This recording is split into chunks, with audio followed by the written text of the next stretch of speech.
Okay, so I hope everyone had an interesting and good discussion at the concurrent research sessions. The unfortunate part of concurrent research sessions is that we don't get to see and hear all the different talks, but we've got some time set up a bit later for us to exchange what we learned in those sessions with one another, and that's coming up shortly. But we're now going to go back to the format of a plenary research session, and we have 5 fascinating talks. Doug Guilbeault from the University of Pennsylvania, who will soon be coming here to Berkeley, Aruna Ranganathan from Stanford, Rodolphe Durand from HEC Paris, Dan Denison from Denison Consulting and IMD Business School, and Francisco Brahm from the London Business School. So Doug, if you could come on up, that'd be great.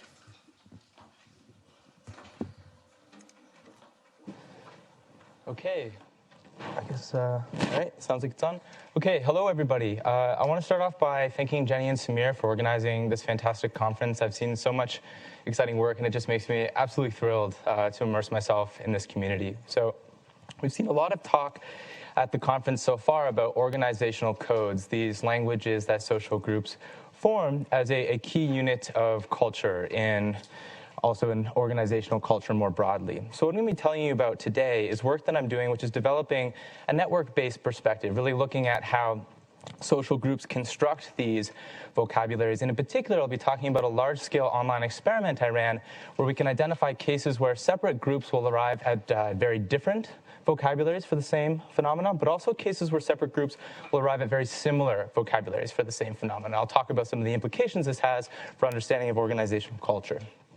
So society faces this inescapable category formation problem, especially with respect to innovation. We have thousands of companies, technologies, and art forms are entering the market every month, and we have to think about how we categorize them in order to evaluate them and situate them effectively in markets. Now, a lot of foundational work in sociology has looked at cases where a category system exists within an organization and then examines the sociological implications of how it's applied. So one example is what's been called the illegitimacy discount, which is to say if an existing cultural product doesn't fit well within an established category system, people are much less likely to review and adopt this cultural product. What I'm going to be focusing on is how do we get these category systems in the first place? How do organizations collaboratively construct a shared category framework? So at a broad stroke, there are 2 canonical and opposing views for how groups arrive at shared categories. One is social constructivism, which really emphasizes the role of communication in the formation of categories. People talk and negotiate and develop a framework together. Now, a hypothesis that falls out of this is that due to contextual sensitivities and variations within groups, you can get groups arriving at very different category systems as a result of the communication process. This has been broadly talked about in the context of path dependency. Now, this is often opposed to a view in cognitive science that emphasizes cognitive universals, things that are similar in the way that the mind works, in looking at the way the world is structured and say, well, if we just have some similar properties in how the mind cares to represent structure in the world, we should actually have, at an individual level, people forming similar categories. And the prediction here is that we can actually observe a lot of similarities in how separate groups form categories, and this is simply a result of similarities in the psychology of individuals. Here are some of the examples that are talked at a broad scale in culture for cases where we see separate groups arriving at very similar category systems, and then the account here is this individual level cognitive explanation. So we see this is a subset from a much larger list in cognitive anthropology of what's called classification universals. We can see the first set, we see geometry, flora, fauna, and body parts. Now, this seems to have some intuitive appeal because these are things that have some clear physical structure, so we can think, okay, if the mind works this way, then we can imagine separate individuals just kind of arriving at a similar way of breaking up the world along some clear distinctions that exist out there. But if we go to other domains in which this argument is applied, like social activities, emotions, kinship relations, and gender, it starts to become a significantly more complicated, but nevertheless, the argument is maintained that when we observe similarities in how separate populations categorize even these domains, what could possibly account for it in the story is, well, it must be something that humans are bringing with them no matter where they go, because there's changes in social environment, there's changes in context, and what are they bringing with them no matter where they go? Well, it really has something to do with the psychobiology of people. Now, the problem is if we look at the experiments that try to demonstrate this individual level similarity in category formation process, we encounter what I like to call the puzzle of category diversity. So this is one example of a foundational experiment in cognitive science by Eleanor Roche, which had the following kind of structure. You show individuals a small subset of stimuli, like these shapes here, and you ask, all right, pick which of these do you think is the square? And you find out that separate people will independently arrive at a very similar decision in this environment. They all happen to be undergraduates at the same university.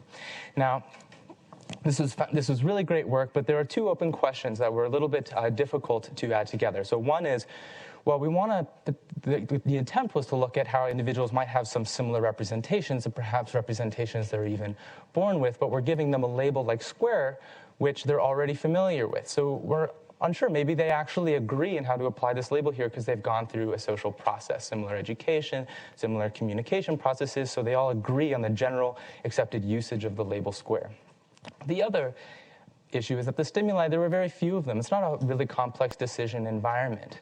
However, a lot of the time when we're forming categories in cultural markets, for instance, we're dealing with much more complicated spaces. We can think of trying to differentiate something like a smartphone from a tablet, from a laptop. You know, as smartphones get bigger, what's really the meaningful difference between that and a tablet? They all have very similar functionalities, but nevertheless, entire organizations are specialized to each one of these subcategories. You go to a technology store, you have different parts of the retail organization that are specialized to these different categories. So we're dealing with much more subtle differentiations within this continuous space.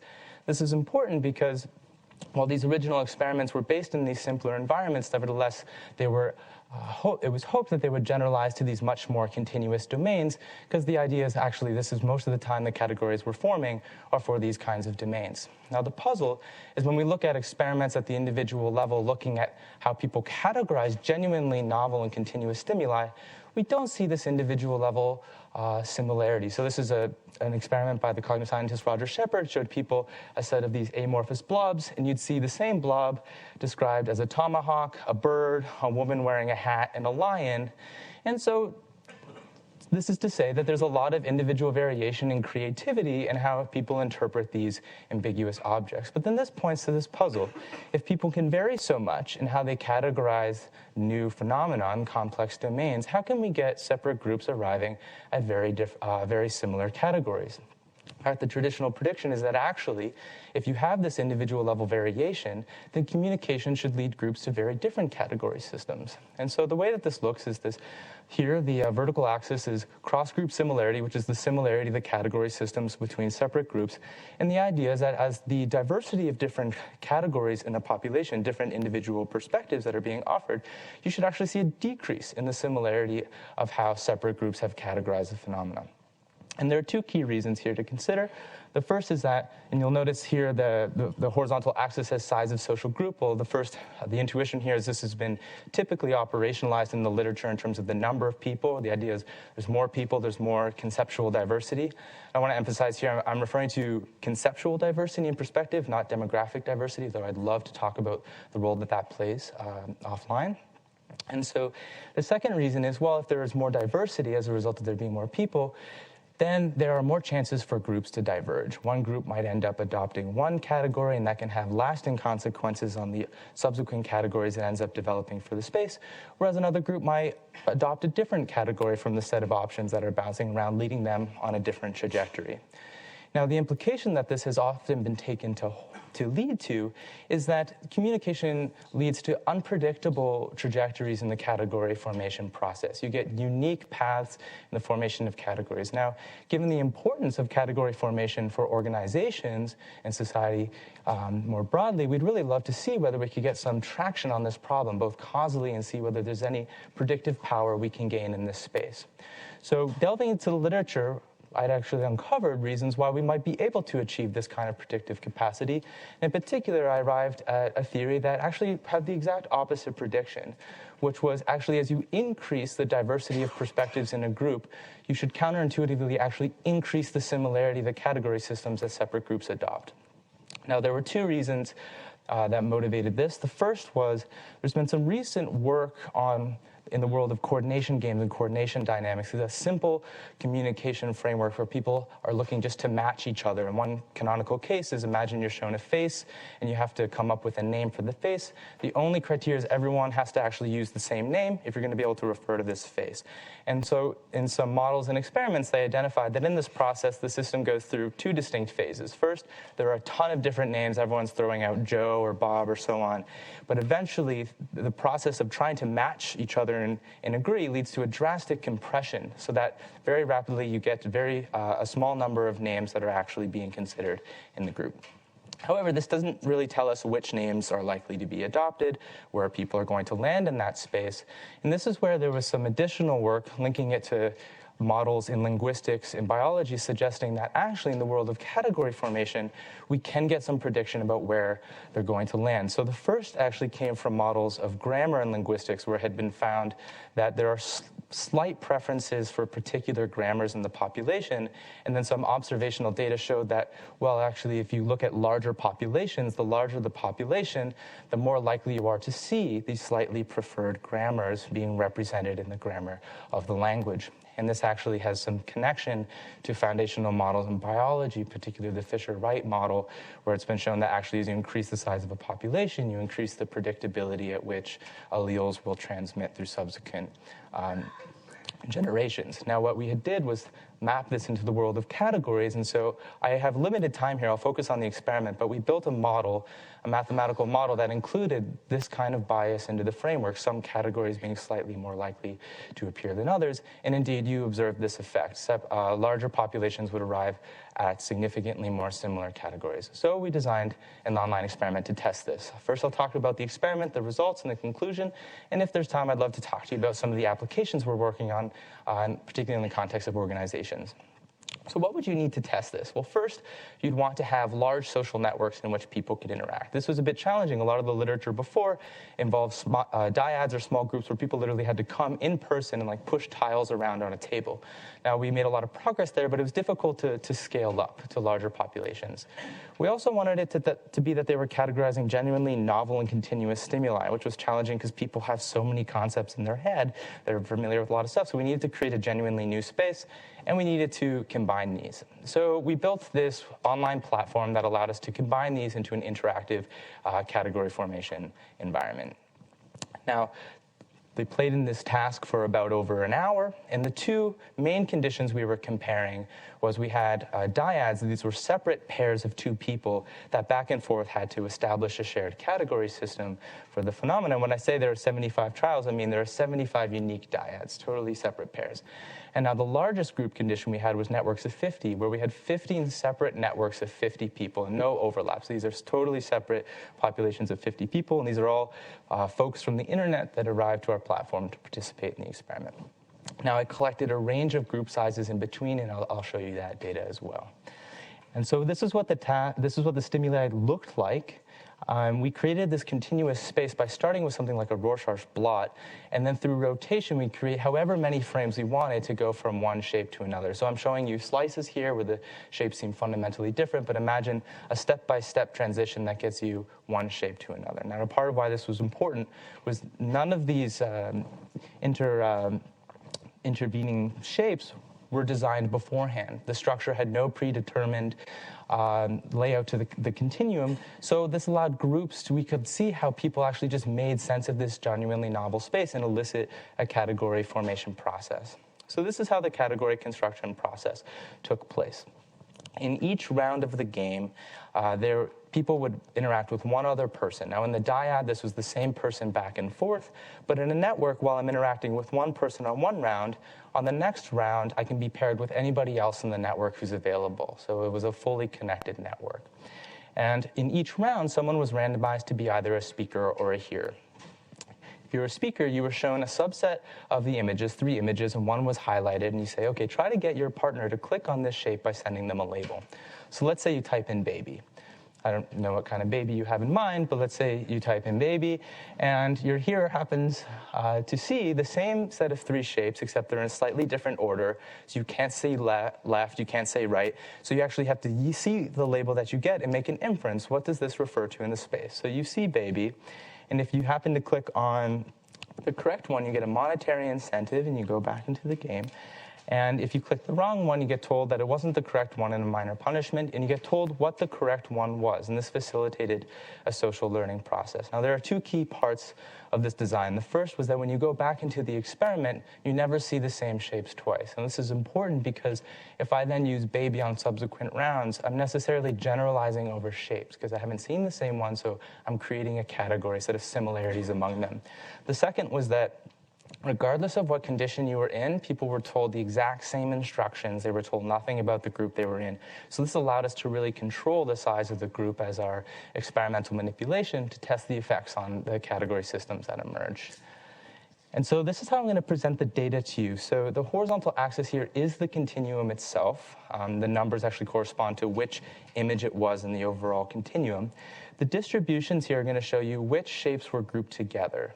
And the peaks just show the frequency at which they succeeded in referencing this image with a particular label.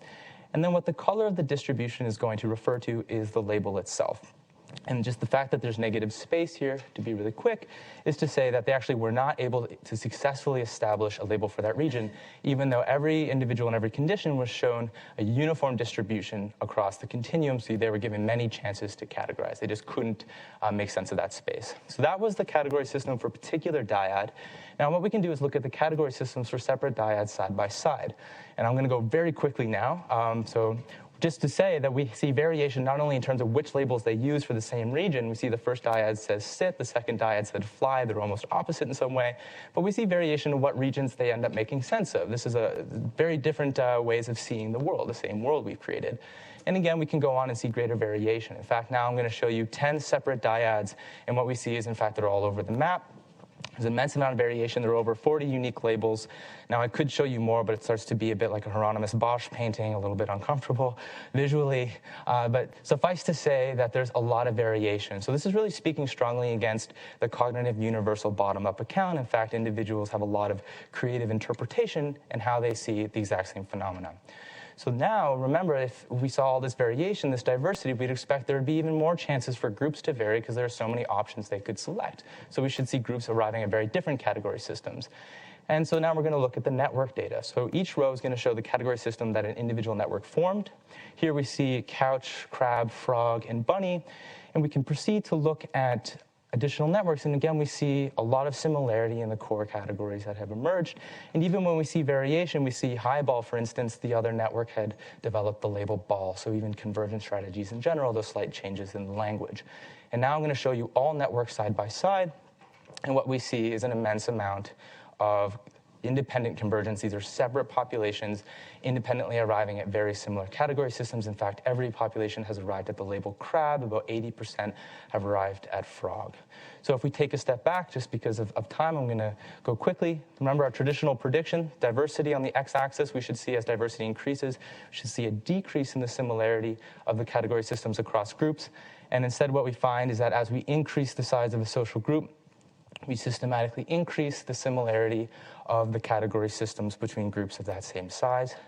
And this is just to show you from our mathematical model that the predictions are quite close to the actual data we observe experimentally.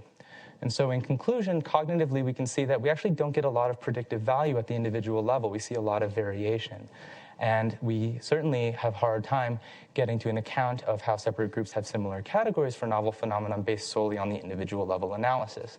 Now, counterintuitively, so we find that actually in social groups we get predictable dynamics. We have similar trajectories are created as diversity in the groups increases.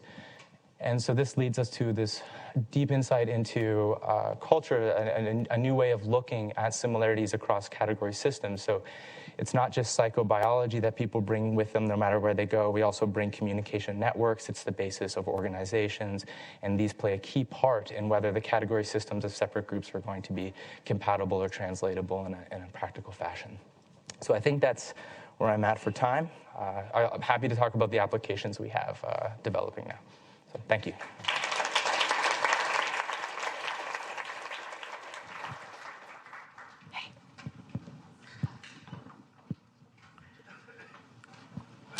Hi, everyone. I'm very excited to be here. My name is Aruna Ranganathan. I'm from Stanford's Graduate School of Business, and I'm looking forward to presenting some research that I have in collaboration with Emilio Castilla from MIT.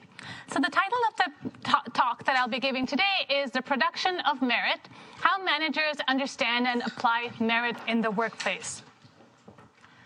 Organizations care deeply about implementing fair employment decisions with respect to compensation decisions, recruitment, and performance evaluations. To this end, many employers are introducing cultures of merit within their organizations. Here, merit is widely considered a fair and legitimate principle for guiding employment decisions. This is the idea that individuals will be rewarded for their individual merit, as opposed to based on factors such as gender, class, or race.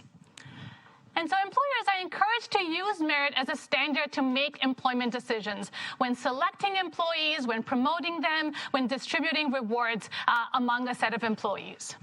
And in fact, such meritocratic efforts are celebrated for promoting equitable career prospects. In fact, making decisions on the basis of merit is even now beginning to be considered fundamental to the American dream. So given the pervasiveness of merit as a professed value in organizations today, a lot of scholars have begun to look at whether merit-based practices indeed reduce bias. So these scholars have investigated the implications of adopting practices based on merit on the careers of employees from different demographic groups. The overwhelming finding from this line of work is that inequality persists even with the adoption of merit. So for example, one study based on an experiment finds that when managers were asked to rate equally qualified male and female employees in an explicitly meritocratic organizational culture, they rated male employees more highly and rewarded these employees with a higher merit-based pay. So this really begins to ask the question of why does this happen? Why does inequality persist even with the adoption of merit? In this paper, we argue that in order to understand this puzzle, we need to start paying attention to the antecedents of merit. So even though there's been a lot of progress on investigating the consequences of merit for the careers of employees, less well understood is how the concept of merit comes to be understood by key organizational decision makers. Indeed, we know that merit is multifaceted and complex in practice. And in fact, some scholars have described merit as a broad and elastic concept. And while we know that merit can be distinguished from explicit demographic or class-based criteria, whereby individual success is based on family privileges or ascriptive characteristics, what actually constitutes merit in organizations still remains unclear. And so this motivates the key research question for this project, which is how do managers come to understand and apply merit in meritocratic organizational cultures? So before I describe the rest of my study, let me preview our findings. We find, firstly, that merit is understood in a variety of different ways by managers across the workforce, but even across managers within a single organization. In particular, we find that managers' personal understandings of merit vary depending on their own, both positive and negative, early career experiences of being evaluated as employees themselves. So as employees move through their career, they experience a plethora of evaluations, some of which are positive and some of which are negative. And as they experience these evaluations, they continually refine their understanding of merit. When these employees then become promoted to take on the role of manager, we find that they often adopt two very distinct approaches to applying merit. Some managers apply merit in a focused approach, where they evaluate only the work actions of employees quantitatively at the individual level. But some other managers adopt a more diffuse approach, where they evaluate employees' work actions and personal qualities quantitatively and qualitatively at both the individual and team levels. We further find that women and racial minority managers are more likely to adopt a focused approach to applying merit. We find that these these managers are more likely to experience negative early career evaluations, as a result of which they discard the factors that contributed to those negative evaluations from their understanding of merit, which leads them over time to narrow their understanding of merit, ultimately leading them to this narrow, focused approach to applying merit. So we think these findings have some important implications. Firstly, we show that merit is not an abstract, reified, singular, objective concept, but instead a guiding principle that is produced and reproduced over time based on individuals' workplace experiences. We also show that even in meritocratic organizational cultures, merit may be understood and applied in different ways by different managers, ultimately producing inequality in employment decisions. This is the idea that as long as differences exist today in how managers are applying merit, these differences will continue to then exist in the future. So having previewed my findings, let me describe our research methods for this study. We conducted 52 interviews of managers in the US, where we first started with a broad sample of managers whom we recruited through a top business school, and then we narrowed that sample to managers within one Silicon Valley tech company, which we call Bay Area Corp in this study. We supplemented this interview data with data from qualitative reviews written by managers working at Bay Area Corp, describing managerial decisions made at the firm. Our interview sample was representative of middle management with respect to the age profile of our interviewees and the level of experience that they had. We had a reasonable representation of women and racial minorities in our sample, and we had a diverse set of industries represented in this sample. On average, our interviews lasted about 1 hour, and in these interviews, we really focused on how performance and advancement were understood by our interviewees. So we probed for stories and anecdotes from the interviewees' experiences in their current workplaces. We had a discussion of who deserved to get ahead versus who actually got ahead in their organizations. And one important thing to note is that we didn't explicitly mention the word merit until the very end of the interview. This was so as to uncover deeply entrenched interpretations of merit among our interviewee population. As I mentioned earlier, we supplemented that data with data on anonymous reviews written by Bay Area Corp managers posted on an online platform. Here, the anonymity allowed the managers to be particularly frank and honest. We reduced our review sample to reviews that included one of 5 keywords: merit, performance, evaluation, bonus, or review. And these reviews were on average 125 words in length. So after we collected all of this data, we first transcribed the interviews and reviews to give us data that comprised about 1,400 single-spaced pages of text. Our goal for data analysis was to really explore individuals' understandings of merit in an open-ended way.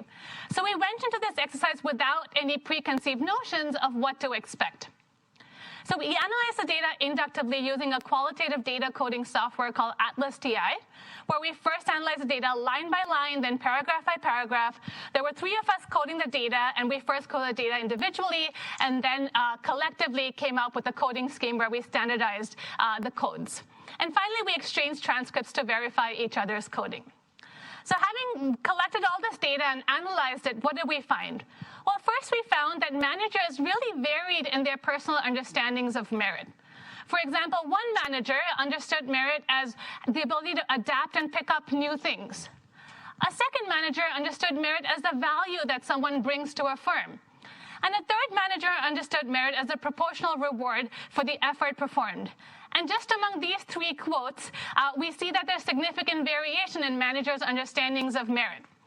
So as we continued to code our data, what we found was that managers' understandings of merit varied along 3 key dimensions. The first dimension is the content of evaluation, where some managers understood merit as evaluating workers' work actions, so specifically how they performed. Whereas other managers thought that was too narrow and that merit should also consider a worker's personal qualities, the skills they bring to the table, their personality, whether they're a team player or not. A second dimension along which managers' understandings of merit varied was the metric of evaluation, where some managers thought that merit should be evaluated only quantitatively, whereas some others thought it should also include a qualitative assessment because, as they said, a lot of it is in math. And the third dimension along which managers' understandings of merit varied was the unit of evaluation, where some managers thought that merit should only be evaluated at the individual level, whereas others thought that merit should also be evaluated at the team level. As one person said, because you can't measure a particular person's performance when they're a part of a team of 5 people. So having uncovered these 3 different dimensions along which merit varied, we further investigated data and found that there were 2 key clusters in our data, which represented 2 distinct approaches and applications of merit. The first cluster is what we call a focused approach to merit, where in terms of content, managers only focused on the evaluation of work actions, they focused only on quantitative metrics, and with respect to the unit, only focused on the individual. So one manager who subscribed to this focused approach said, so I would say the barometer should always be, this is the goal, did you achieve it or not? Whether you achieve the goal in 6 hours or 8 hours, it doesn't matter. We kind of need to reward them. In contrast, some other managers subscribed to a diffuse approach to merit, where they evaluated work actions and personal qualities quantitatively and qualitatively, looking at both the individual alone and the individual as part of a team.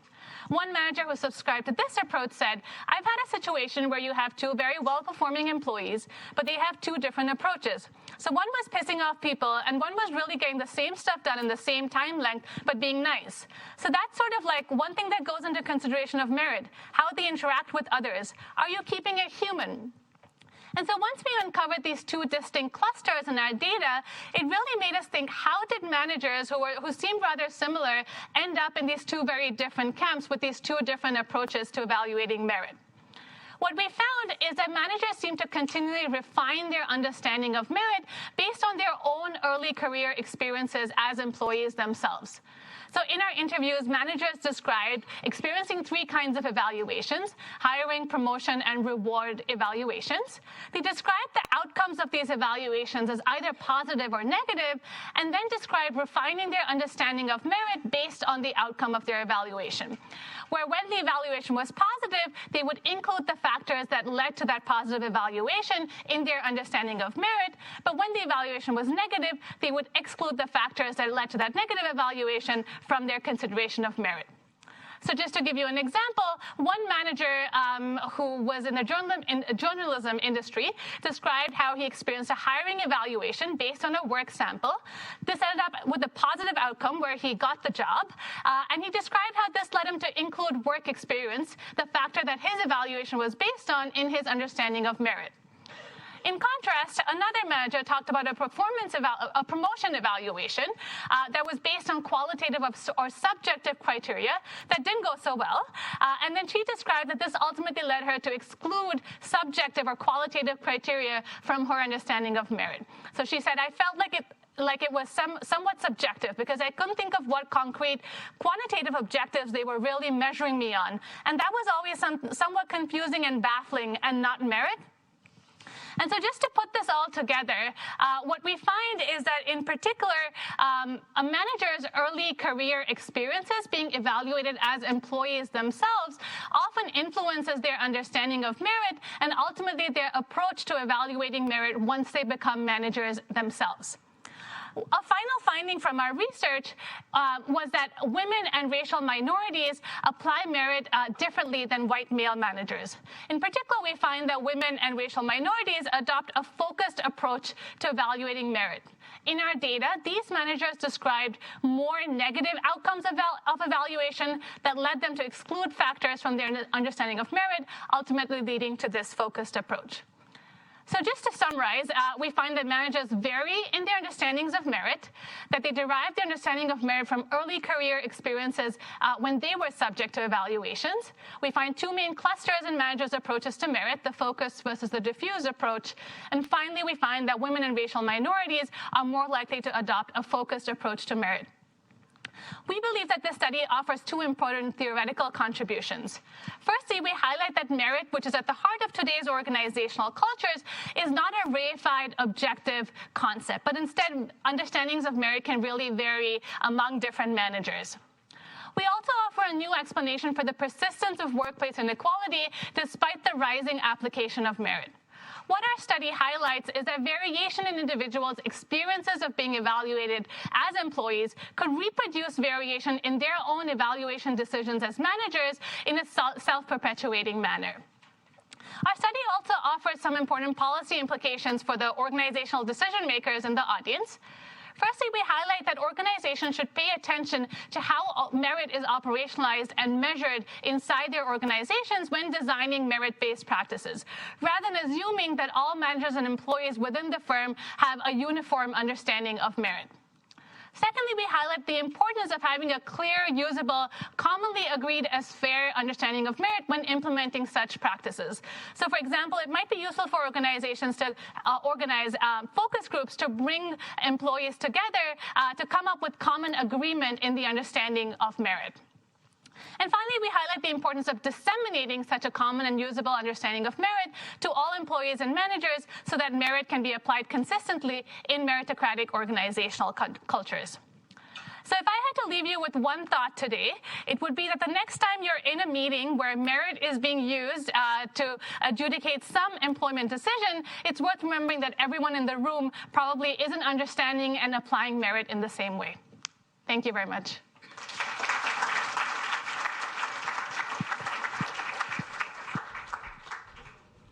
Thank you. So how are you doing? It's a long day, no? How much time do I have? Are you my timekeeper? I have 15 minutes. So I will use the 31st seconds of my 15 minutes just to take a deep breath, and just to be silent, just to unite our minds together. And so that I will start.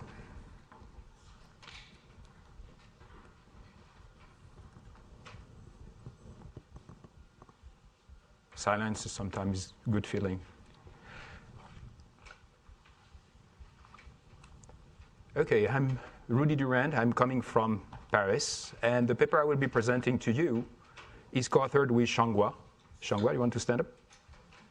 Xianghua is second-year PhD student at HEC Paris. First of all, I would like just to thank the organizers for having us.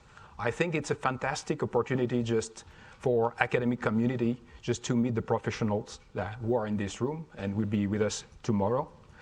And as my own experience as an organizer of these kind of events, for instance, last October, I know how difficult it is, and I think that it's working super well, and congrats to you all.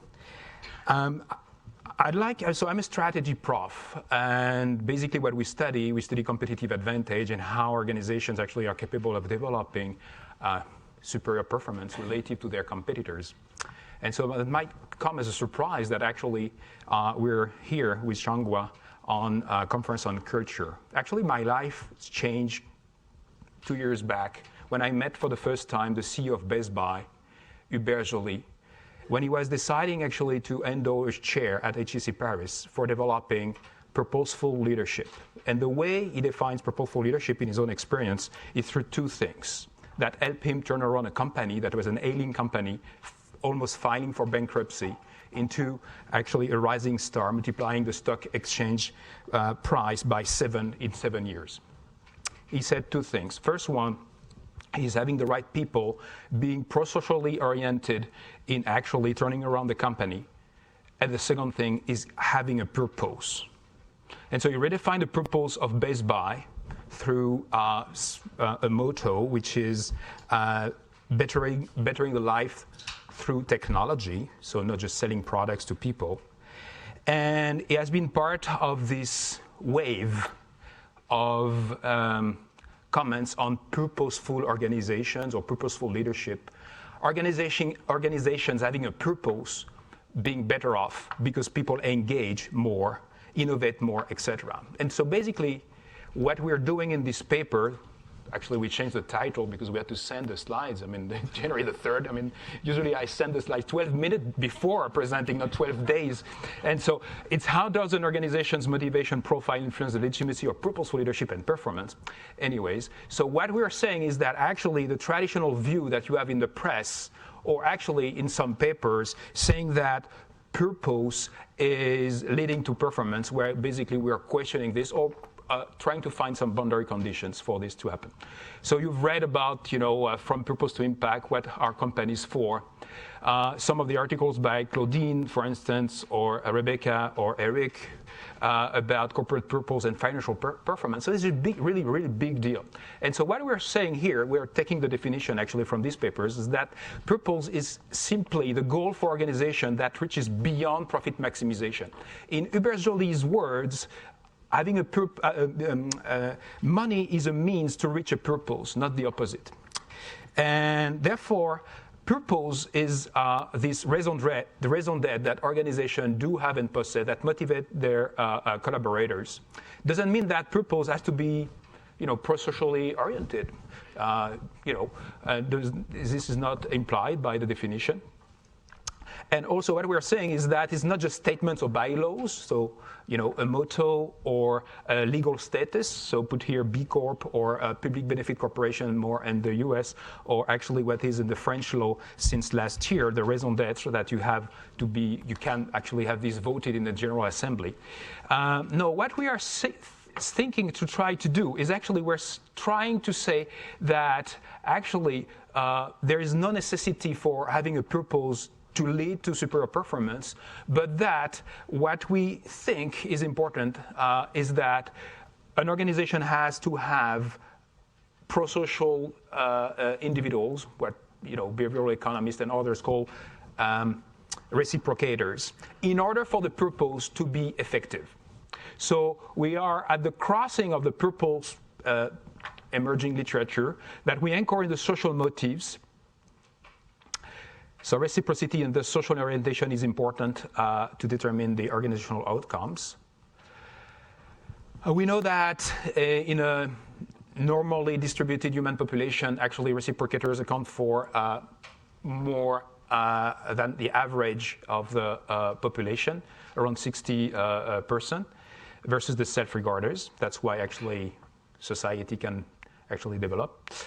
And for both types, we have different influence of expectation regarding others' behaviors, including the social norms, what you expect from the others.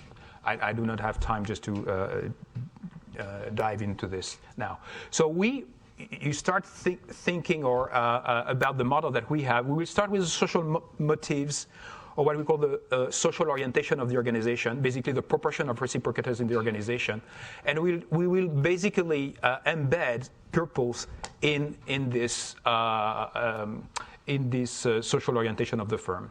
Finally, for purpose to work, we use the legitimacy as judgment literature, recently developed by Alex Bittetkin or Sudabi or Patrick Hack and some others, saying basically that actually legitimacy is a judgment, that it mediates the role of social orientation on performance.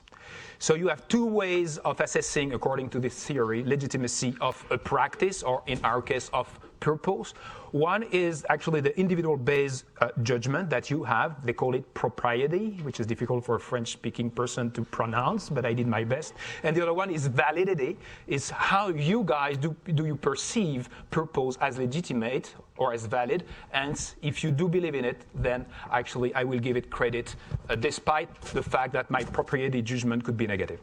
And so the model we have is starting with social orientation, assuming that we may have a positive influence on organizational performance, but the most important, I would say, part of the model, which is actually currently under development, and we welcome your comments on that, is that basically we will have a mediation through this legitimacy as judgment perspective.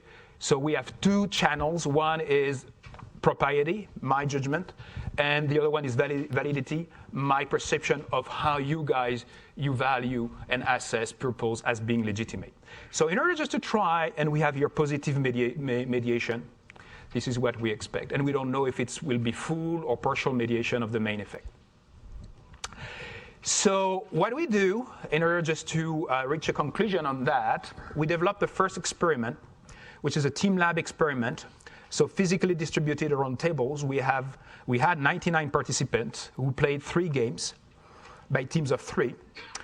we had a perfect gender balance, and we had about 57% of reciprocators, which is in line with the previous studies. So we have two conditions in this game.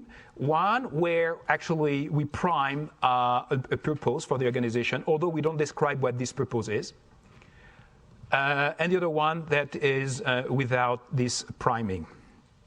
Random teams, they change tables at each game. A game consists of 5 to 7 rounds, and the social orientation is measured ex post. So it's a mixed design between and within subjects. The context is actually you are all participating to a newsroom where we have all to produce actually the next issue of the news paper. And depending on how actually you play the game, whether you give your article later or sooner, actually we reach the best coordination possible. So this is what we call a weak link game, which is a coordination game about expectation that others will cooperate. And so the question we ask people, when do you deliver your work? You have actually a cost at delivering it sooner. But if you deliver it later, basically the total value that is generated by the team will be lower at the end. So we represent cases when the output is disproportionately affected by the lowest quality of several inputs. In our case, is when do you deliver your piece for the issue. So the dependent variable is the reach coordination state in the 5th round of each game, which is traditional. And so we'll use order logistics. So just to go back one slide again here. So the way we measure social orientation is the proportion of the reciprocators in the team. And we ask 2 questions from the literature on legitimacy as judgment to determine whether you have some moral legitimacy or practical legitimacy for propriety and validity judgment. And so I show you the results we have. So what we find is that if I look at the main effect, that social orientation has a positive effect as expected, then we decompose the first branch of the mediation, looking at social orientation on the propriety and validity variables, and we decompose in pragmatic and moral, as I just explained. We find that only 3 of them are impacted by social orientation, and when we have the full model, this is what we find, and we are willing just to receiving your comments. So we don't find full positive mediation, because although we have the mediation through the validity, moral validity, we do not have it through the pragmatic, through the moral validity. We don't have it with the pragmatic. But what is very interesting here is that we have the positive view, the positive mediation on pragmatic propriety, but we have a negative. So here, sorry, this should be a negative. On pragmatic, we have positive on moral, but negative on pragmatic. So this was, I sent the slide too early. The mediation effect, oops, sorry, oh my God. The mediation effects is 29% of the total. So this effect, which is negative, that's why you had a cross here, is minus 3%, and the others are 18 and 15, I think, from the top of my mind. Okay, I saw that basically one slide was missing. So the contribution, and I'm done. The contribution, we think, is that we show that organizational purpose is not necessarily positively associated with performance. It's a condition for an organization with social orientation to increase the performance of its organization. And what is important is that actually we find in the mediation not just only positive mediation, but also some negative, which is, we think, deserving more work. And I'm done. Thank you.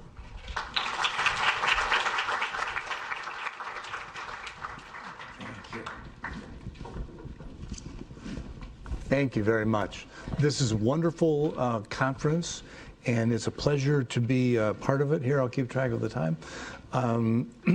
As we usher in a new generation of culture researchers, and hopefully not usher out an older generation of culture researchers, but if so, before I go, there's a few things that I'd like to share, because I've had a really unusual career. You know, you do something crazy long enough and you start to believe it's perfectly normal. And I guess, you know, I've started to understand how different my career's been. And there's probably a lot of mistakes, but also a lot of insights, because I've sort of been 1/3 a scholar, 1/3 a practitioner, and 1/3 a scholar trying to be a practitioner and a practitioner trying to be a scholar, and I don't really see the difference in a lot of ways between those perspectives. I was on the faculty at the Business School, University of Michigan, first part of my career, and then at IMD Business School in Lausanne, Switzerland, for the second half of my career. So, you know, a lot of moving around, and some of the things I've learned, I think, are helpful to our discussion, because I value both scholarship and practice, and I just want to share some of those thoughts today. And you know, several things that I've learned. You know, one is that we work at this funny intersection of context and consciousness. Part of our work is understanding how context gets created, but part of our work is also understanding how that context influences us as individuals. How does the context that you work in create your consciousness, and how does the context that we create come out of our mindset and our consciousness over time? And so we have to keep both of those on the table at the same time. And it's quite interesting listening to the discussions as people go back and forth from unit of analysis. And just think back through the day so far. I mean, we've gone to the societal level. We haven't gone interplanetary yet. Maybe that's the next presentation. But organization, division, team, individual, cognition, and those are all part of this wonderful puzzle, because we have to understand both the dynamics of the system and how that makes meaning for the participants. And how do they understand that meeting? How do they understand the context? But then the practice side of this gets even more complex, because, you know, then, you know, as I started to kind of step outside of the academic world into consulting and into practice, you know, they expect you to tell them what to do. And they have every right to do that. Barbara Czarnecki-Jerges, anthropologist, Polish and Swedish, said there's really one main problem to the study of an anthropology of complex organizations, and that's access. Okay? Do we have the access? Do we have the influence that we can really learn? So from my perspective, our work also involves guiding organizations as they choose how to intervene and shape their culture for the future. And this is incredibly complex, and it's very hard to study in a rigorous way. We've seen a lot of great examples today of how you study pieces of this, aspects of it, in a rigorous way. Excuse me, and that's tremendous progress. But Martha Feldman said this years ago in an article with Brian Pentland, that it's frustrating, and maybe it's not even the point of rigor. Understanding for ourselves and understanding for the organizations that we serve. And this is kind of heresy in the scholarly scientific context, but maybe that's a higher order priority than rigor. You know, that's part of what's maybe kind of marginal both in the practitioner world and in the academic world. But, you know, we have to deal with both how contexts get created and with how they influence individuals, and how what goes around comes around. We were joking at one of the breaks that, you know, if Anthony Giddens, you know, could only have said, you know, what goes around comes around, rather than, you know, writing about 10,000 pages, I think, on structuration, you know, we might have gotten farther ahead. I didn't read all 10,000 of those pages, but enough to know. And what I've learned, because I came out of a tradition, I grew up in the Institute for Social Research. Out of my research that was on how corporate culture influences business performance, developed a diagnostic method for assessing and analyzing organizations. And that's fine and good, and we can talk about that a lot. And there's lots of organizations that have used that. But what I came to see is that there's really a world of difference between the diagnostic part of our work and the intervention part of our work. What do you do when an organization comes looking for insight and they have 80,000 people all over the world that speak 20, 30 different languages? What do you do? And Ed Schein would tell us, clinical research. John Van Manen would, ride around in the back seat of police cars and would do ethnography, and that's great, but you can't do that with 80,000 people, and in some ways that's what the world expects of us. But when it comes to intervening, I think we have to look at the other end of the funnel, and we have to actually get quite targeted, quite narrow habits, routines, nudges that are aligned is kind of the philosophy of intervention that I've developed through doing this. So, a diagnostic process, we're trying to operate at a system level, and we're trying to look at gaps, disconnects, fissures, rubs, conflicts, vacuums, because they help identify key points for intervention.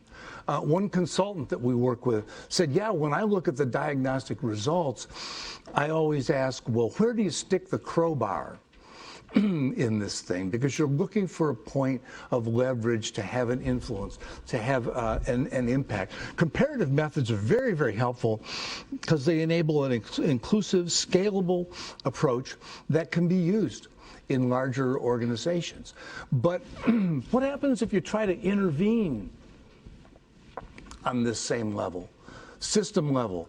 The organization's the unit of analysis. Well, 9 times out of 10, what happens is that there's a poster on the wall with a set of core values or tenets, precepts. And who owns that poster? Well, the CHRO owns that poster. How much impact does that have on a line manager? Well, they're all going, boy, I'm glad that's over. HR has that ball now, and we've delegated this from line management to HR. And I believe a lot of that is because we've tried to intervene on the same system level that we did our diagnosis on. Now, in contrast, what I've learned is that the successful interventions take place at quite a micro level. What works in our experience is that you're intervening at the level of habits and routines. Successful interventions, we found, are both highly concrete and highly contextualized. And what I'm always looking for is what Charles Duhigg called a keystone habit. And a keystone, in a bridge, a keystone is what holds things together. If you take that out, it all collapses. A keystone habit is one where if you make change in that one key habit, then that's going to have a knock-on effect. That's going to build momentum. And I wake up every morning, hoping for a successful HR rollout globally to take place, and I will again tomorrow morning. But so far, 35 years and counting, never seen it work that way. The way that it works is that often a surprisingly small change gets made at a key fissure in the organization, at a key disconnect, and that change builds momentum. That change kind of catches on, and that's where you get your leverage. If you're trying to have every global training session walk everyone through the new core values, it's like, good luck. I don't think we'll live long enough, I certainly won't, to see that succeed. But if you create one point of leverage, then you can often see that expand and extend. Charles Duhigg gave us a great example, in a way a classic one, of Paul O'Neill in his time as CEO of Alcoa. He struggled. When he came onto the job, the workers would show their love and affection for their leaders by dressing up dummies, mannequins, in the parking lot and setting them on fire. Okay. Now, I don't know how your, employees show their love and affection and respect for you, but that, that got his attention. What do I do? Where can I intervene? Where can I build some momentum from this? He picked safety, and he made an extremely simple rule. He said, well, any accident worldwide has to be reported to me, to the CEO's office, within 24 hours.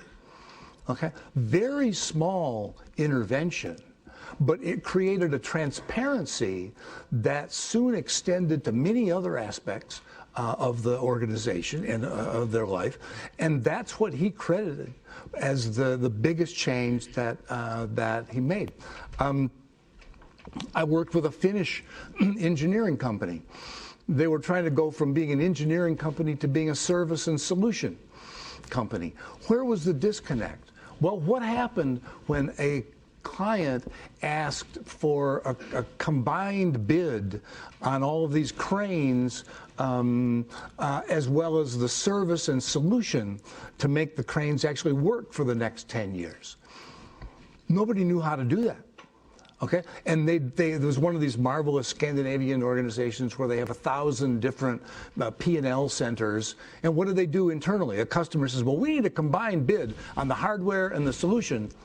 Well, they went into 6 weeks of fighting it out over, well, is my P&L going to get the profit margin on this, or is yours?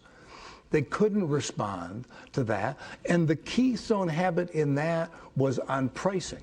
I could go on and on with areas where the keystone habit has been really a critical way to move things forward.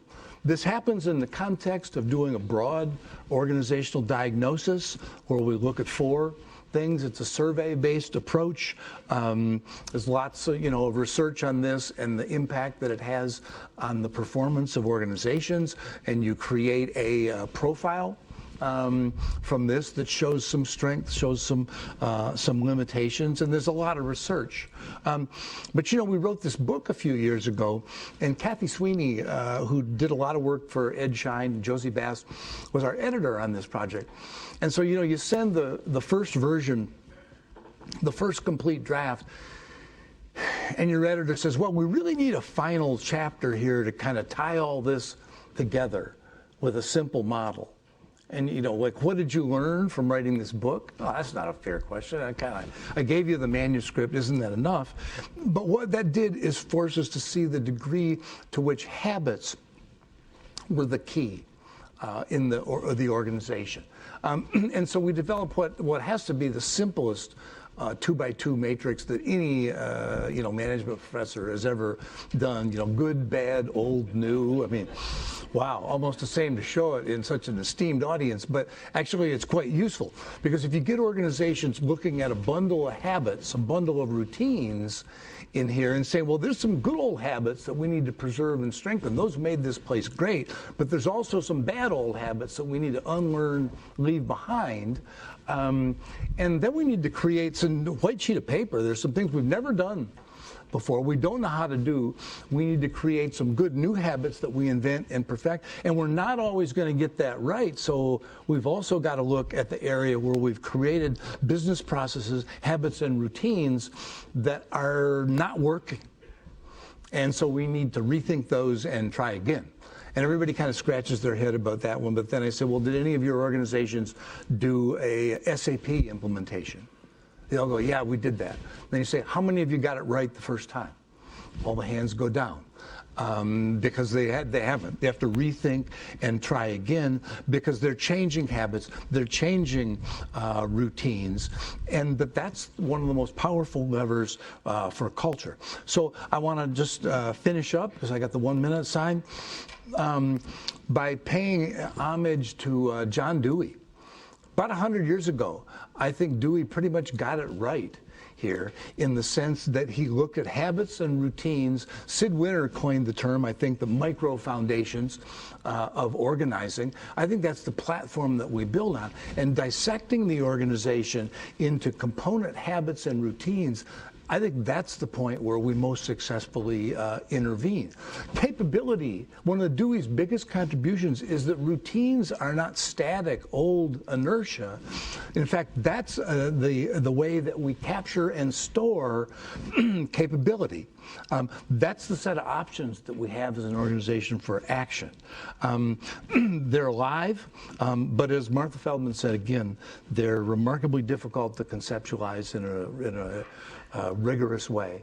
So I'll stop there, but I'm glad to be able to share some of the thoughts that I've learned over a career of trying to be both a scholar, an empirical scholar, and also an interventionist, and looking at both the connection between diagnosis and impact and action.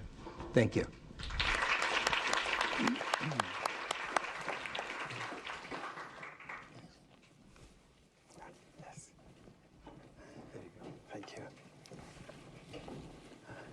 Well, thank you very much for the invitation. It's great to be a contributor in this great initiative. So this talk is connected to some of the talks we've just heard. From the first talk, I'm also analyzing size and the impact of size, in this case on cooperation. And to the last talk, this is also very much, it involved quite a bit of pro bono consulting. And this is an intervention, a field experiment within a company. So that's a very interesting part of this work, I believe. This is joint work with Christoph Locke and Christina Riquelme. So what is the motivation for this paper?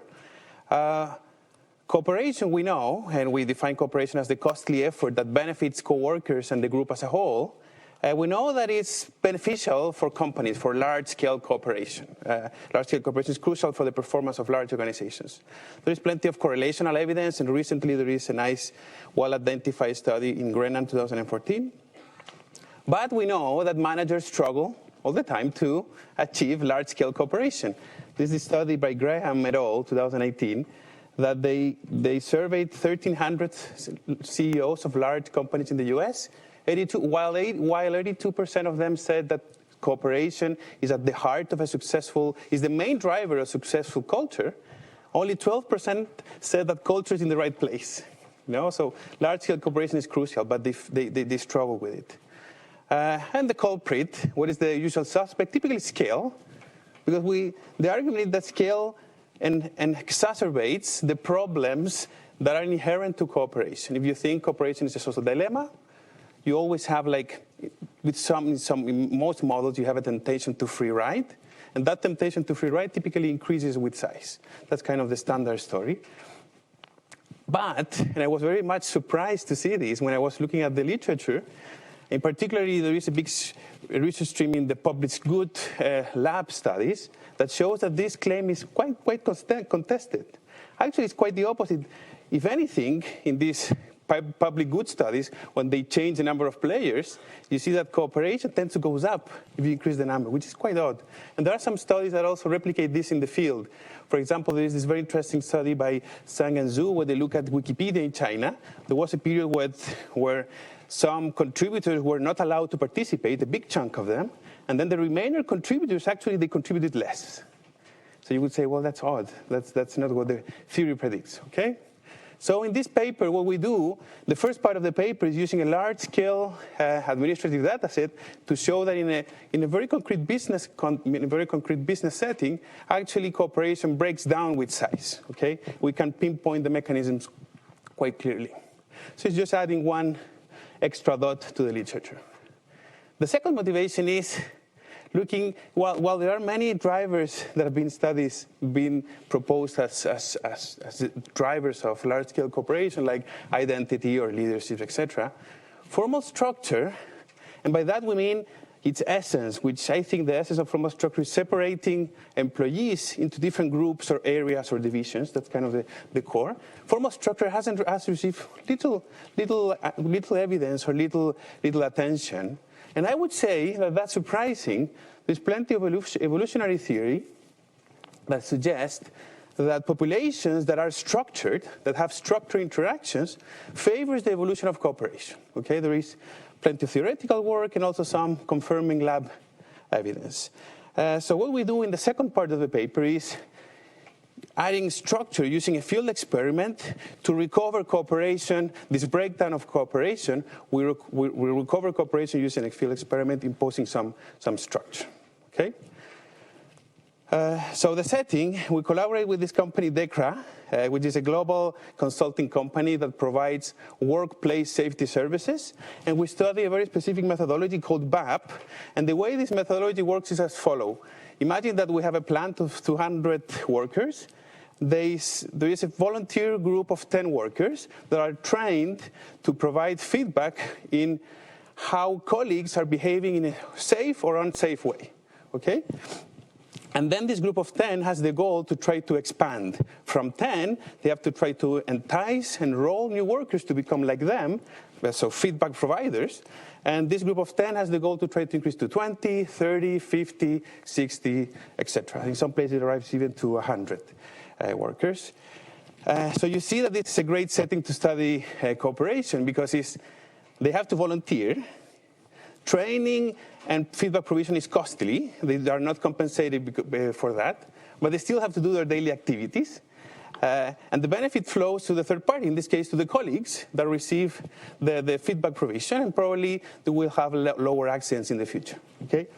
And also they increase in size. So then you have this nice variation in terms of how many people are collaborating, are cooperating. So let me show you with the administrative data the first part of the story, which is cooperation breakdown. So we have a large data set of the population of implementation that this company did globally. We used a subsample. We needed a 2-year and 3-year window of accidents data, which luckily they had. And for those 88 implementations, we have a lot of detail on what is called an observations. We have more than 1 million observations. An observation is the main unit of this methodology, which is the act of providing feedback. Okay, that's the observation. So in this graph, I plot the contact rate. That's observations divided by workers, and that's the expectation that in any given month a worker is going to be given feedback. Okay, and this is how it evolves over the implementation of projects. This is 3 years in every month. We have the mean that goes up to 1, and there's plenty of variance. Okay, then what we do is that we split this into 2 elements of cooperation. So the first element is cooperative effort. So how many observations, feedback provisions, each observer is giving in any given month. So let's call that effort. And then we have this other term, which is how cooperation spreads in the site. So how many cooperators, feedback providers are there?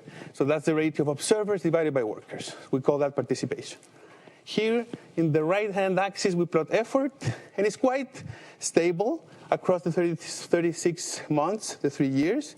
It's almost 5 observations per month, so it's a bit more than 1 a week per observer. But you see that there is plenty of variance. The dotted lines are 25 and 75 percentiles. And then for participation, we see also, of course, it starts in 0, and then it goes up to a bit more than 20%. And on average, our sample each site has 250 workers. So that means that they go up from 0 observers to all the way up to 50, 55. Okay, that's more or less how many people are there. Then, the interesting part of the story is that we analyze the impact of BAP, which is they reduce accidents in general. BAP is a successful methodology. But then we looked at how these 2 elements of cooperative effort and also participation affects the impact of BAP. And we have this model with the quintiles of effort and the quintiles of participation. And here you see the plot of how effort affects the impact of BAP. Okay?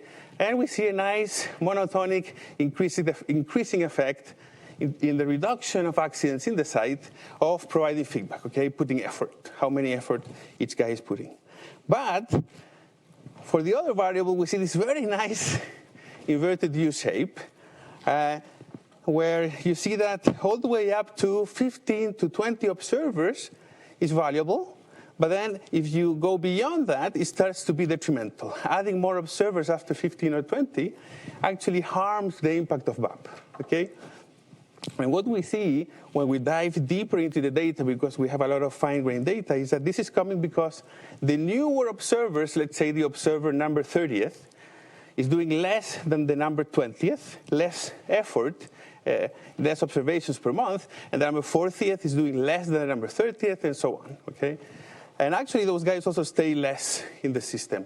They rotate much more, okay? So we have a nice setting where we show this negative, this cooperation breakdown, okay? So then what we did, and this was the work, we were working with the company trying to solve this, and the idea is to try to have an intervention to try to push this up, okay? This part of the curve, they don't like it, so we try to change that. And what we did is that we used a field experiment to try to recover cooperation, and we collaborated with Sodimac. This is a Chilean company that they have home improvement stores in Chile. They have more than 70 stores in Chile. We implemented the experiment in almost the span of a year, 10 months in total, and we intervened the BAP implementation of 4 stores, okay? And we had 3 treatments.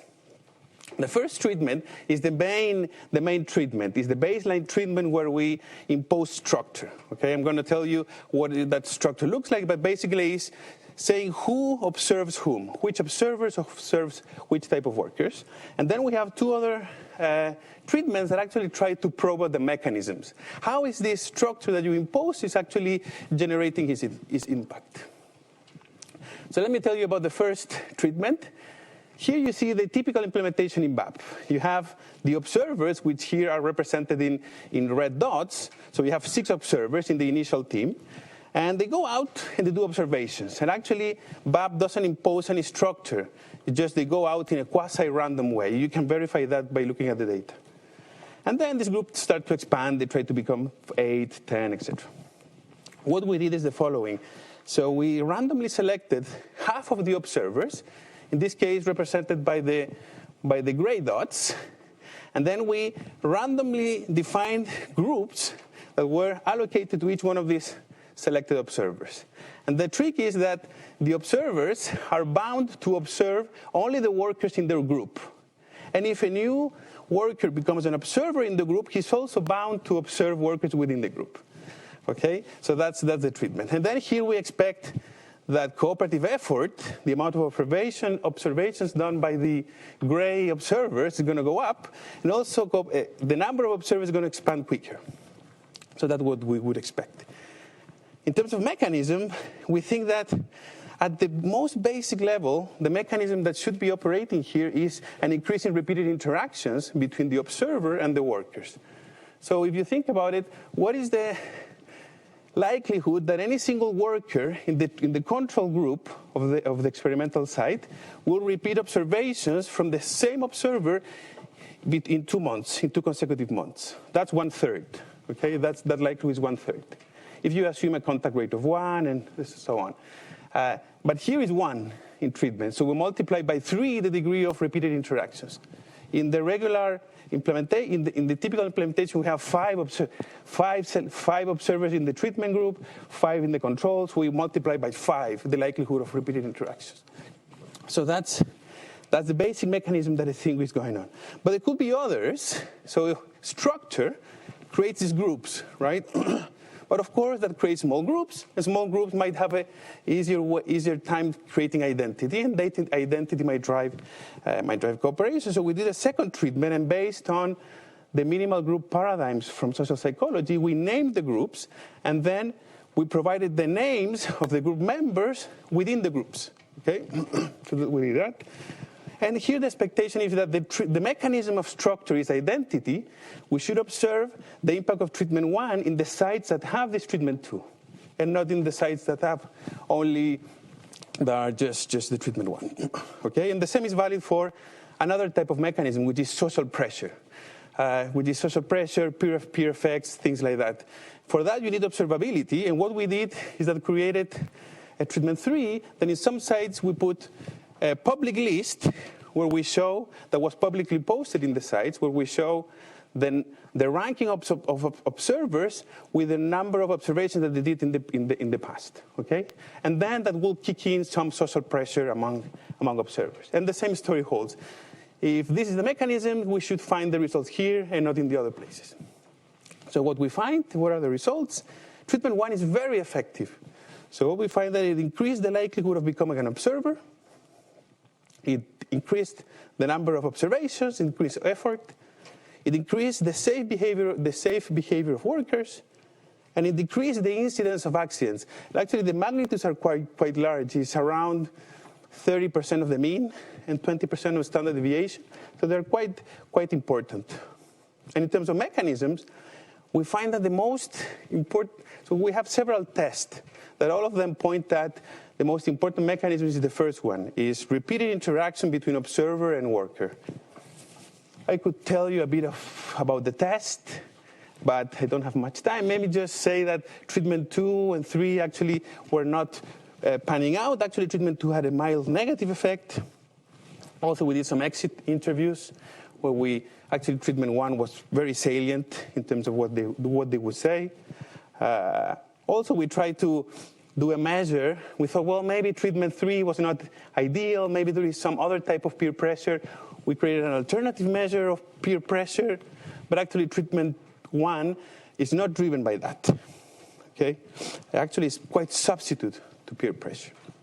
So to end up, these are my main takeaways that I want you to take away from this talk, is that large-scale cooperation matters, but it is difficult to achieve. It breaks down with size easily. But there is plenty of research to do to unpack this. In some settings, it could not break down. In some settings, it breaks down. So I think there is a lot to do here. Second, structuring interactions around groups. This is a central element of formal organization. Is a good remedy to recover cooperation, even if groups are random, so you don't have the specialization stories that typically come up. And finally, I think that this we kind of provide a bit of a underlying element for a theory of structure in organizations. And what we show here is basically formal organization. Its function is to favor large-scale cooperation by reducing groups and generating more repeated interactions, which I think, to my reading in the literature, is not there. So I think that's a contribution. And with that, thank you very much.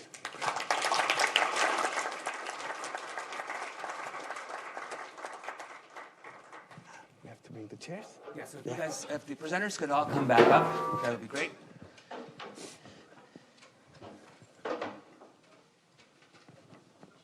Yeah. And while we're setting up, is there a question from the audience right now? And I'll consult the Pigeonhole app in a little bit to see what questions have come up. But is there one that someone wants to ask? Yes. Is there a mic there somewhere? Dustin?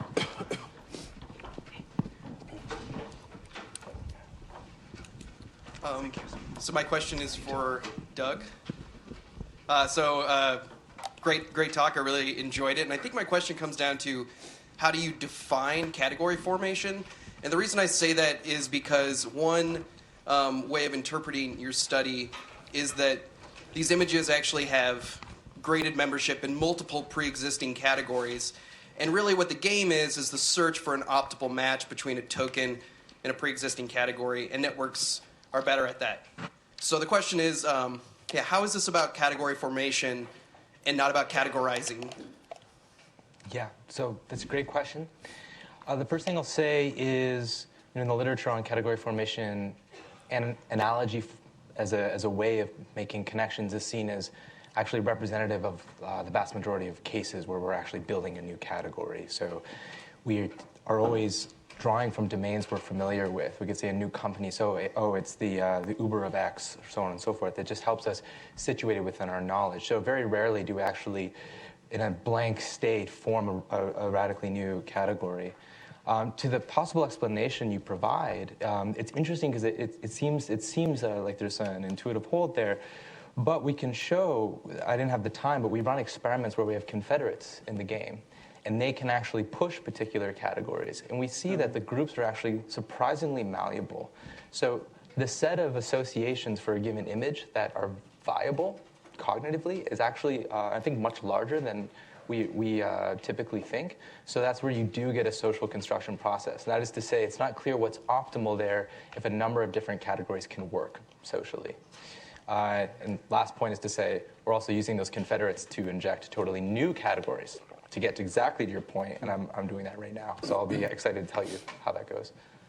So several questions came up for Aruna about the gender and ethnic minority findings. Just trying to understand better what seems to be the driver of that. Could it be that everyone in your sample just had negative early experiences, but perhaps if some didn't, that you might get a different result? Could you comment on that, please? Sure, yeah.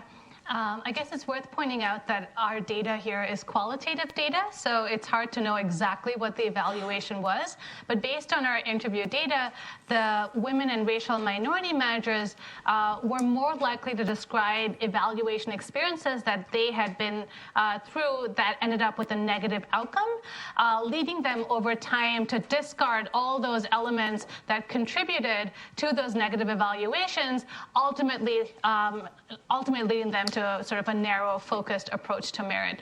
I do think this resonates with the broader inequality literature that women and racial minorities might be likely to experience more negative evaluations in organizations, or even if they don't necessarily experience it, it's possible they perceive that they're experiencing more negative evaluations. I do think that this finding is ripe for like quantitative investigation, where it would be great if someone could try to get data on actual evaluation outcomes to test this. But I think that the role that I think our paper does is puts forth this hypothesis. And a quick follow-up question for you, Aruna. Can you speak to intersectionality based on your data? Not really with our data. I think that's, again, something that hopefully future work can speak more to. Okay. So a cluster of questions for Dan. So one question is, how can organizations find keystone habits? Like, where do you look to find them? A related question is, at what level should interventions take place? And then a question more for you personally, which is, can you say a little bit more about navigating the worlds of practice and academia and what's been challenging about that? Since we started working on this idea of keystone habits, I've sort of been annoying to all, more than usual even, to executives in companies, because I asked them to look back on things that they've done that were successful and describe how did they decide. And they say things like, well, it was obvious. We just did the right thing. Very, very frustrating. What is clear is that organizations that start from, here's the 12 elements in the model and come looking for the 12 silver bullets for that is not the path to having an impact. You've got to look at the combination of that pattern, and you've got to engage, and you've also have to find out what's feasible. A solution where there's a good consensus and buy-in, where people kind of sat around a table and said, yeah, that's it, I'll bet on that one. Those are I wish I could say more, and I guess that's the next research project, but it's not a clear path, other than that it's very interactive. It can happen at nearly any level. There's always this combination of top-down and bottom-up. To the practice, I've always been driven by having an impact. And that's not for everyone. And you have to just find out what's important to you and find what's the attractive options at each stage. And there's two kinds of people in the world, splitters and lumpers, and I'm a lumper. I see the commonalities across both theory and practice, and I think that's what's guided the career. No blazing insights other than follow the path that looks, the most promising to you. Rudy, a question for you. How do you see corporate purpose being different from vision? So if I take the practitioner hat, some people say that mission is the what, whereas purpose is the why. So you have several, consulting companies, BCG, Bain, and the others, who are just developing their practice. And so they are just trying to say that mission is related to what you do, or the quantity, the quality, etc. Whereas the corporate purpose is the why, the raison d'être. This fantastic English word, which is French. So, like some. And so I think it's a very difficult exercise actually for practitioners to really actually understand what. First, led the company to be incorporated, and then to survive many crises. So circling back to the true raison d'être of the organization as an organization is a difficult exercise for many of them, and it is for academics as well. Great. Doug, given that you ran out of time to talk about applications, one of the questions that came up is, what do you see as the most useful application of your research? Yes, okay. I love this question. So I guess one way to start is I recently received a grant from Facebook to help use the framework I've designed to large-scale content management systems, because they have millions of posts onto their platform every day, and they need to be able to categorize the content to see, for instance, just a broad scale, whether it's illegal or various dimensions of the content. But you can't just throw machine learning algorithms at it, because at the end of the day, you actually need human judgments to be put into the system that the algorithms are using. And there's all kinds of biases, as a function of the demographic of the workers that they're hiring. And it just so happens the same population of people in the experiment I provided are often used in those tasks online. And so I actually am collecting data right now looking at how we can improve content management for these organizations. And that leads to a more general application, where if we start being able to identify biases, say as a function of the demographic of the people in the group, we can then figure out how to reduce bias in various domains of interest. And one context is thinking about mergers. It turns out a significant predictor of merger success is pre-merger similarity of culture and language. And so we can use this kind of framework to sort of diagnose the likelihood of different organizations having compatible category systems, and then whether we can facilitate ways of improving the compatibility during the merging process. Great. A couple of questions for Francisco. So one is about and this is my question, but your sort of null and maybe even slightly negative findings related to identity. Yes. So I'm curious if you can say a little bit more about that. Might that have been a function of like the minimal group approach you used? And if you had maybe a stronger manipulation of identity, do you think the results might differ? And the second question that I'd like to ask you to think about is, what advice would you offer to companies, to corporations that are trying to encourage more cooperation? Like, how would you take your research findings and apply them? I'll take the first one. It's easier. So the answer is very straightforward, and we realized that when we were doing the exit interviews. The thing is that BAP, this methodology, has a motto, which is no name, no blame, and they try to not spy and not call on people, right? So when you start giving out names, it's a bit complicated, and they thought of those names in the treatment too, that you were revealing kind of a list, and they were being tagged, they were doing wrong things, and they were pushing back quite strongly against that feeling of surveillance. So I think that's what explains it. So it's a net effect. I think that identity might have done something, but then you had this opposite effect of kind of being surveilled. But I think that it bears like a lesson, or maybe a question for future research in cooperation, because in general you assume that transparency or observability is good, in this case providing names, what is the harm? But if cooperation entails showing to someone or telling someone that he's doing something wrong, maybe you should refrain from transparency or observability. So I think, and that angle hasn't been explored. I think that's something that someone can do. And the second one, well, it's super important. It's super difficult. I think that's one of the main questions. Well, those are the numbers in that survey that I was telling you about. Is a main concern of managers. Try to get all of these large ship, everyone row together to destination. Is super difficult. And well, I can give you like a list of drivers. I would say that leadership is crucial. You can put structure, you can put incentives, and I don't know, do things. But I think that leadership is quite crucial. I think that the literature also shows that. The book by Shine, he's communicating that very clearly. I don't know whether there is strong research actually showing that, but that's my hunch. Yeah. Let's open up to questions around the room. Anyone have a question based on what you've heard so far? Yes, over here. Thanks. My question's for Aruna. I'm not sure if I read this in the inequity literature or other literature, but there's some doubt as to whether meritocracy is real, right? And so I was curious, when you did discuss merit with your interview participants, did you get a sense of whether or not it was real to them, whether or not they believed?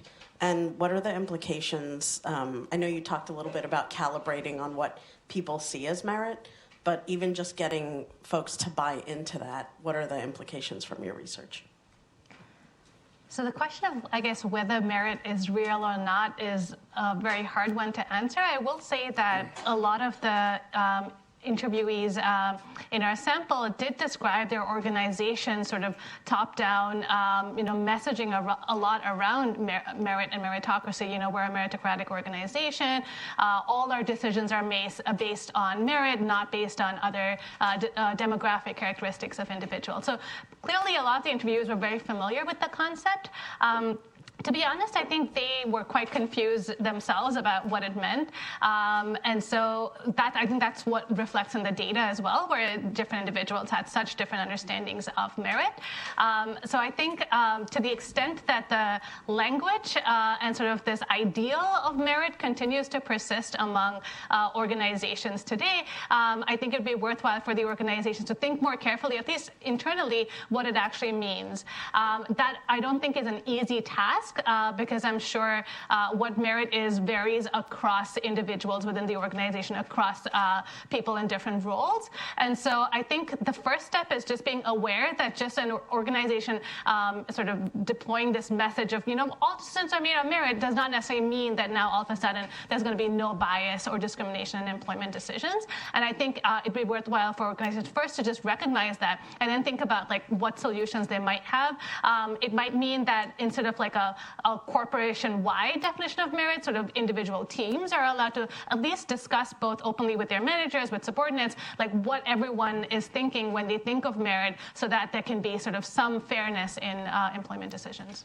So a follow-up question that came in is, as the firm is trying to think about how to achieve more consistency in conceptions of merit, what are the levers that firms can pull to do that? How specifically would you do it? And a question even, is it even possible to do? Yeah. I mean, it's hard. I feel like as a researcher, I don't know. I would like to hope it is possible. I think it's definitely possible to get beyond the current situation or the current state in which organizations are dealing with this issue. The solution that my co-author and I have talked about is I think it could be helpful for organizations to talk more about merit internally, and so have focus groups or encourage sort of managers in their team meetings to actually encourage employees to discuss what does it take to actually get ahead in this organization. Be a little bit more transparent, possibly, about who's actually getting ahead, what did they do, what didn't they do if they didn't get a promotion. But I think the first step, as I think Oscar-Jan mentioned right in the very first talk, is sort of the extent to which the more they interact and sort of talk to one another, I think the more hopefully they can come to a shared understanding of merit.